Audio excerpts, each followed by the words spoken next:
Thank you very much.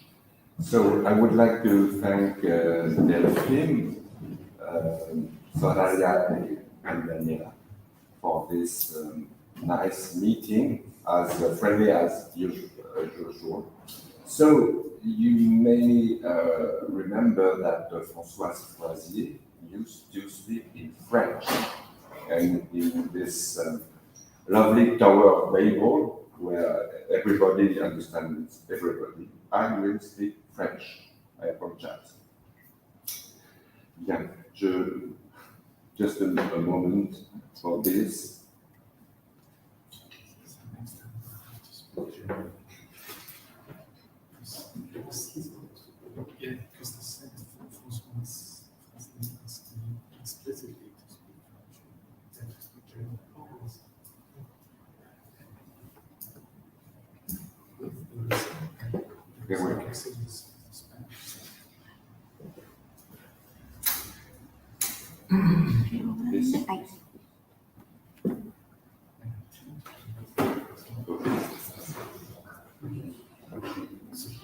¿Quieres ver ahí en la pantalla?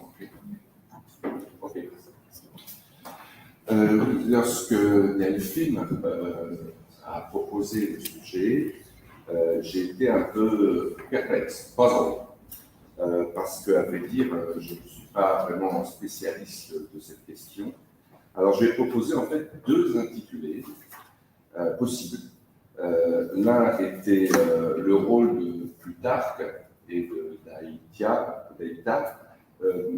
dans le dernier Michel Foucault. Voilà, dans l'usage des plaisirs et dans la notion que vous connaissez sans doute d'esthétique de l'existence, que Foucault a travaillé dans ces dernières années. Bon, Delphine a préféré le sujet numéro 2, qui était en rapport avec certainement davantage, on va dire, l'humanisme au sens large, et puis mes préoccupations actuelles, puisque ça s'inscrit en fait dans un travail qui porte très exactement sur un livre qui va paraître au Belles Lettres à Paris, j'espère en 2023, dans l'année prochaine, au début d'année, Visage singulier de Plutarque humaniste. Si j'en dis un mot, c'est d'abord parce qu'il sera dédié à la mémoire de Françoise, ensuite parce que pas mal de recherches ont été faites dans le cadre de nos journées, donc c'est le résultat finalement aussi de mes enquêtes dans la RALED. Alors, singulier, eh bien, ça signifie originaux, différents de ce que l'État présente de vos recherches, les hellénistes, vous dites, du Plutarque grec. Et c'est dans cette perspective que je vais me situer ici, avec ce titre, Plutarque dans la littérature de banquet de la Renaissance française. I apologize again, parce que je n'ai pas eu le temps de regarder la littérature symposiaque espagnole, italienne, j'en ai parlé avec Serena et Fabio hier soir, donc peut-être que je verrai quelles sont les œuvres qui peuvent être intéressantes dans la littérature européenne, proche de la française. Encore faut-il que cela s'inscrive dans l'optique, l'orientation qui est la mienne ici. Alors, dans le prologue du troisième livre de Rabelais, le tiers livre, en 1546, le narrateur demande au lecteur s'il a foi en l'autorité de Plutarque in symposiacis. Les propos de table des symposiaques de Plutarque sont un modèle pour cette littérature de cette époque en France, qui retrouve la tradition du banquet antique, mais aussi c'est l'œuvre entière de Plutarque qui sert de creuset, de réceptacle, de réservoir à cette nouvelle littérature. Alors, ce que je voudrais montrer ici, dans ce cadre finalement du banquet ou de la littérature de banquet, c'est que l'auteur et ses matériaux, mais également ses bons mots, je mettrai un peu l'accent sur un sujet qu'on a déjà croisé avec Serena, par exemple, les apophthegmes, se trouvent détournés dans certaines œuvres du temps et plutôt dans un sens comique. C'est sur ça que je mets l'accent, c'est-à-dire qu'on trouve finalement un Plutarque un peu burlesque, comme on le verra, dans la littérature de la deuxième moitié plutôt du XVIe siècle français. Alors, je commence avec Rabelais, et cette fois le premier roman, Le Gargantua. Dans le chapitre 39, qui voit un moine, frère Jean, être festoyé, fêté, après une victoire au combat contre un tyran, qui s'appelle Picrocole, par le père de Gargantua et Gargantua lui-même.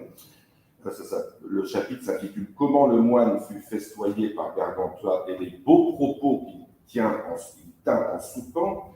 On va rentrer dans le vif du sujet avec cette petite conversation. Alors, je vais essayer de moderniser un petit peu le français. À propos, Truelle, c'est une expression, pourquoi est-ce que les cuisses d'une demoiselle sont toujours fraîches? Ce problème, dit Gargantua, n'est ni en Aristoteles, ni en Alexandre Aphrodise, ni en Plutarque. C'est, dit le moine, pour trois causes par lesquelles un lieu est naturellement rafraîchi. Premièrement, parce que l'eau court tout du long. Secondement, enfin, c'est assez trivial, hein, c'est assez gaulois tout cela, donc je vous laisse la suite. En attendant, on s'intéressera à l'expression ni dans Plutarque, qui semblerait vouloir dire, au fond, que des plaisanteries comme celle de Frère Jean, le moine, ne sont pas véritablement de propos, selon Rabelais, chez le sage de Chéronée.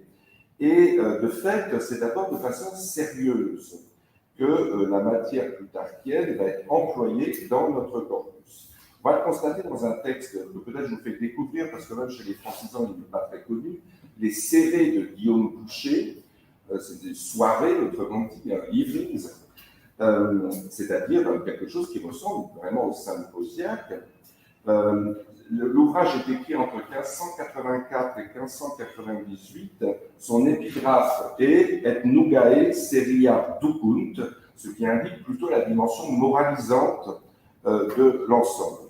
Plus tard, que l'auteur lit ici sans doute dans la traduction de Jacques Agneau, est l'auteur antique le plus utilisé. Son nom est mentionné 6 fois dans ce gros volume, comme source dont sont tirées les affirmations. C'est une autorita, disons, hein, et à titre donc d'autorité savante. C'est une dimension encyclopédique que l'on trouve chez Plutarque à ce moment-là, qui est visible par exemple dans la 6e de ses séries consacrée aux poissons, qui est un thème privilégié dans la littérature de banquet, puisque l'aliment, il devient facilement matière à conversation.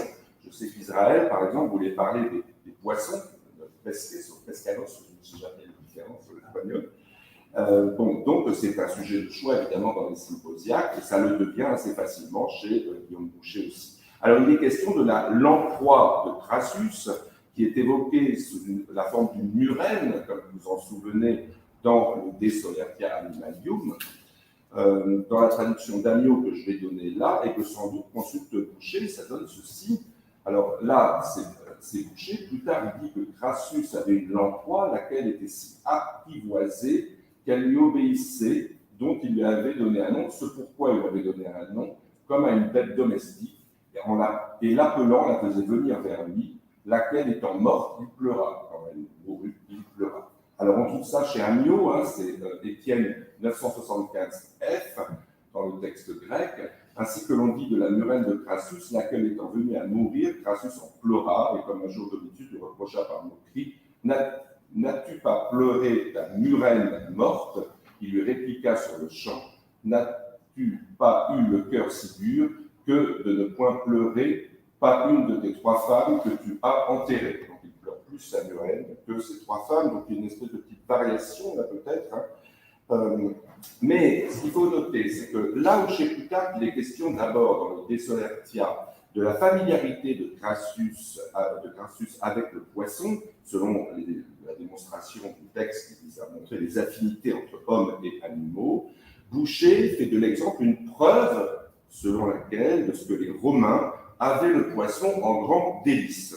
La suite immédiate de son texte traite ainsi des viviers, c'est-à-dire des réservoirs à poissons, que les Romains entretenaient pour des raisons donc alimentaires, mais aussi médicinales. Alors la suite, Boucher en blanc, le texte de Guillaume Boucher, en blanc.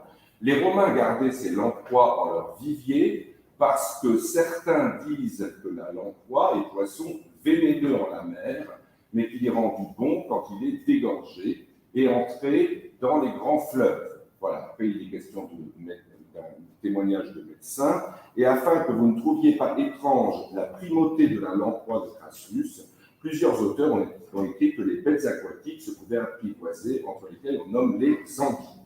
De la sorte, vous voyez, il y a une espèce de glissement qui s'opère d'un usage à un autre dans le texte de Jean Boucher. Guillaume Boucher, décidément, Jean Boucher, c'est un autre auteur de l'époque. Donc, plus loin dans la série, un convive revient sur le fait que le poisson est une saine nourriture. À ce propos, c'est donc la première citation, à ce propos, Plutarque dit que Philoxénus disait, qu'entre les poissons, ceux qui étaient les moins poissons étaient les plus savoureux, comme entre les chairs, ceux qui étaient les moins chers. L'emprunt est donc indiqué plus tard, ici c'est le De Odiandis Poetis qui est sollicité. Vous vous souvenez que c'est l'ouverture, le début de l'Oedipite, du De Odiandis Poetis, dans le cadre d'une similitude uniquement chez Plutarque. Là, d'une certaine façon, l'exemple reprend sa dimension informative, encyclopédique presque, sous la plume de Boucher. Le poisson n'est pas seulement au centre de considération alimentaire, et l'anecdote de Plutarque peut être manipulée autrement, ou si je puis dire, digérée. Un peu plus haut dans la série, cette fois, après une histoire grivoise où une carpe est confondue avec le membre viril d'un moine sous sa robe, ça s'est trouvé chez un autre auteur du temps, donc Boucher trouve cette histoire chez un autre auteur du temps, le canevas, le schéma de l'histoire, chez un autre auteur du temps qui s'appelle Bonaventure Desperriers, dans les Nouvelles récréations et joyeux de vie, je vous montrerai le frontispice tout à l'heure, de 1558, on lit ceci chez Boucher, que si ce frère eût tenu aussi bon que l'enfant lacédémonien, qui m'a mieux être rongé le ventre par un renard, qu'il avait dérobé que se découvrir, on n'eût rien su de son larcin. Ni pourquoi les demoiselles riaient si fort. Vous voyez, le ni pourquoi, ça permet de greffer finalement l'histoire de l'enfant lacédémonien bien connu, qui vient de la vie de Lycurgue, sur le texte nouveau finalement, car elle qui pensait plutôt à la chair qu'au poisson ne se fut jamais avancée de dire. Donc voilà, il y a une forme de dégradation parodique, un usage un peu parodique. On a le texte de la vie de Lycurgue, issu des Vitae, et donc là encore dans la traduction d'Amiot, en noir. Bon. Ce qui a fait dire ceci à un critique, c'est ma citation rouge ici, Guillaume Boucher manque parfois à cette urbanitas, ou politesse raffinée et spirituelle, recommandée par Cicéron et Quintilien, à cette facetudo, si chère à Pontano, qui vise au plaisir par l'emploi mesuré de la plaisanterie. Il ne respecte pas toujours certaines limites imposées par la vie sociale et n'évite ni ce qui peut blesser, ni la scatologie ou l'obscénité. Mais alors, justement, Boucher va tracer une voie là, dans l'usage de Plutarque, dans laquelle va s'engouffrer un auteur de la fin de la Renaissance française, dont l'ouvrage le plus célèbre est publié en 1616, c'est-à-dire au début du XVIIe siècle. Il s'appelle cet ouvrage, c'est ceci, Le moyen de parvenir, de Berroald de Verville.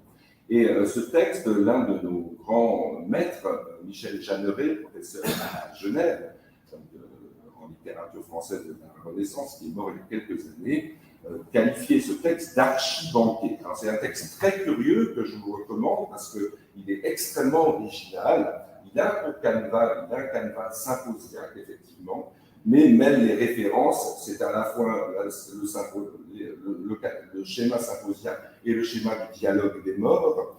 Et parmi tous les personnages qu'il fait intervenir, figure Amiot, mais aussi Plutarque, et il concourt finalement comme interlocuteur dans un des chapitres 16, là cette fois-ci c'est Plutarque, interlocuteur, qui s'appelle Homélie. Il parle à Cujas, Jacques Cujas, c'est le juriste de la Renaissance, donc on mélange, on télescope en quelque sorte les époques. Alors Cujas relate dans ce chapitre l'entretien entre une nonne qui est enceinte et son abbesse, après quoi Plutarque prend la parole et prétend avoir consigné les paroles de Janot à sa mère. Il dit, excusez-moi, c'est pas là, voilà, je vous assure, c'est la deuxième citation, que je louis ainsi parler et l'ai mis en mes apophthegmes français et bien d'autres de ses menues réponses. Sa mère discutant un jour avec lui, et par dépit de quelques mauvais ménages, il reproche à sa femme, lui disant qu'elle était une putain. « Oh, ma mère, dit-il, laissez-la ma femme, je vous prie, parlez de vous. » Bon, alors il y a deux choses, là encore, c'est assez vert, disons, hein, c'est presque obscène, mais en même temps, on voit bien, on a aussi cette espèce de titre qui surgit là, dans la bouche du Plutarque inventé par Verville, les apophthegmes français. Bon, alors justement, je vais mettre une sorte de coup de projecteur, d'éclairage sur ce terme, après les anecdotes, donc les apophthegmes, dont Lénard est très spécialiste notamment, hein, ou plutôt ce qu'on appelle dans la littérature du temps les rencontres. Alors, j'ai fait ma petite enquête. L'espagnol encuentro, évidemment, existe, mais je ne crois pas pour désigner ce que veut dire le mot rencontre au sens d'apophthegme en français, pas davantage que riscontro, on en parlait avec nos camarades de Salerne hier soir. Alors, il y a un équivalent anglais qui est gist, mais bon, ce n'est pas tout à fait encore ce mot rencontre qui est très employé et qui est donné souvent comme l'équivalent d'apophthegmata dans les traductions françaises. Par exemple, dans la traduction des apophthegmes d'Érasme, par Étienne Desplanches en 1553, qui vient compléter en fait le travail d'Antoine Maquot en 1539, eh bien, on a pour titre les 3 derniers livres des apophthegmes, c'est-à-dire brèves et subtiles rencontres recueillies par Érasme, mises de nouveau en français. Ailleurs, si on regarde le texte d'Amyot, dans la vie de Thémistocle, la phrase qui conclut la série des mots du célèbre du grand homme, hein, c'est en men un tois apophthegmasi toiutos tis n, 121c, c'est rendu par, d'ailleurs il y a un petit déplacement, vous allez voir, où il y a un appauvrissement chez Amyot, telles dont étaient les réponses et rencontres de Thémistocle. Bon, donc, rencontre, réponse, ça signifie plutôt les bons mots un peu facétieux, ce qui fait que finalement, l'apophthegme perd quelque peu en sérieux, si je puis dire. Et Érasme, déjà noté dans son épître dédicatoire à ses apophthegmata, que tout ce qu'il avait recueilli comme apophthegme pouvait se classer dans la catégorie des railleries, scomata, de l'injure, loidoria, de l'ironie, asteia, des plaisanteries fines, eutrapella, ou des histoires drôles, guéloia. Et Rabelais, on retrouve Rabelais, avec une certaine ambiguïté de ce qu'on a vu tout à l'heure, dans son travail sur son exemplaire des Moralia. Hein, il n'y a pas seulement Amyot qui a travaillé sur le Froben balois de 1542, il y a également Rabelais. On a son exemplaire à la Bibliothèque nationale de France. Ça donne ça. Hein. Rabelais a procédé, lui, non pas, il ne préparait pas une traduction des Moralia, il faisait une lecture uniquement, hein, et il a procédé à des soulignements. Et mon camarade parisien Romain Mini a écrit un gros livre récemment qui s'appelle Rabelais altérateur, sur le grec de Rabelais, où il montre comment ces soulignements ont nourri les livres fictionnels de Rabelais. Bon, alors là, par exemple, dans ce passage-là, ici, donc vous avez d'abord la vie de Thémistocle, et en dessous, le passage qui nous intéresse de Rabelais. Attendez, pardon, je sais pas enlever là. Oui, voilà. C'est le texte grec des Symposiaques, et vous voyez qu'il souligne skomatos, hein, là, dans un premier soulignement. Un peu plus loin, il souligne aussi skomacine, bon, alors que le texte dit justement à ce moment-là l'inverse quelque part. Il est en train de dire, le texte, que finalement, à table, il faut éviter la plaisanterie trop crasse. Or, Rabelais souligne ça, comme si finalement c'était ce qui l'intéressait là-dedans. Ce qui montre bien cette espèce, déjà chez lui, une espèce de tension entre deux registres, si je puis dire, hein, et une attention soutenue du coup à ce dont Plutarque rejetait l'utilisation à table. Donc, voilà, une production non négligeable de bonnes rencontres va dériver de tout cela. Je reviens au moyen de parvenir de Verville, hein, dont je parlais déjà tout à l'heure. C'est pas là, pardon. Voilà, là, c'est les deux citations, Amyot et Plutarque que j'ai dit tout à l'heure. On trouve ceci aussi, c'est la troisième. Et que faisait-on de bonnes gens de loisirs? Voir, mais que fit-on là? On parla, on mangea, on but, on fit ste. on se tut, on fit du bruit, on protesta, on rencontra, on dit, on vailla. Le sous-titre de l'œuvre de Verville, du moyen de parvenir, est le suivant: œuvre contenant la raison de tout ce qui a été et sera, avec démonstration certaine et nécessaire selon la rencontre des effets de vertu. Un peu avant dans le temps, avant Verville et même avant Boucher, je reviens à Bonaventure d'Épervier, dont on a parlé déjà tout à l'heure, dans les nouvelles récréations et joyeux de vie, dans un chapitre qui s'appelle « De l'abbé de Saint-Ambroise et de ses moines et d'autres rencontres du dit abbé », il avait déjà mis en scène une sorte de frère Jean de nouvelle façon. Pour terminer par ceci, on dit encore tout plein de bons mots venant de lui. Étant à table, un maître d'hôtel, en asseyant les plats, lui répandit un potage sur un C de velours qu'il portait. Il trouva occasion de mettre en propos un personnage qui était à table auprès de lui, nommé Fundulus, homme de bonne lettre, mais tout exténué, parti à la fois de sa naturelle complexion et à la fois de l'étude, par l'étude. Auquel l'abbé Saint-Ambroise dit: Monsieur Fundulus, vous êtes tout maigre, il semble que vous portez mal, je me porte, dit Fundulus, toujours ainsi, je ne puis engraisser qu'autant qu'il vienne, je vous enseignerai, dit Saint-Ambroise, un bon remède. Il ne faut que parler à monsieur le maître que voilà, il vous engraisse un peu trop. Il y en a de lui assez de tel, mais tout cela appartient aux apophthegmes. Voilà encore le mot apophthegme qui se faut plonger dans un contexte où finalement c'est un contexte beaucoup plus grivois, paillard, un peu grossier si vous voulez. Et Plutarque n'est pas du tout exclu évidemment de tout ça. Je reviens à Plutarque. Évidemment, la 13e des Sérées de Guillaume Boucher est intitulée par exemple « Des réponses et rencontres des seigneurs à leurs sujets et des sujets à leurs seigneurs ». Les personnages y exposent à leur tour une série de bons mots qui souvent proviennent des dits notables, des apophthegmes des rois, princes et grands capitaines de Plutarque, ou alors, parfois aussi, du déadulatore, du comment discerner le flatteur d'avec l'ami. Alors voilà un exemple, on revient à Guillaume Boucher. Ayant achevé ces nouvelles rencontres par faute d'autres, on se mit encore sur les anciennes, plusieurs les trouvant meilleures que celles de notre temps. Le premier qui se mêla d'en compter va dire que Timothée ne fut point mauvais à ses sujets, qu'il le mit en un tableau, où en dormant il prenait des villes, voulant dire par là qu'il ne les forçait pas par sa vertu et son industrie, mais par hasard et fortune. Car, en lieu de s'enquérir qui étaient les auteurs de ce portrait, ne dit autre chose sinon, si je prends les villes, regardez ce que je ferai en veillant.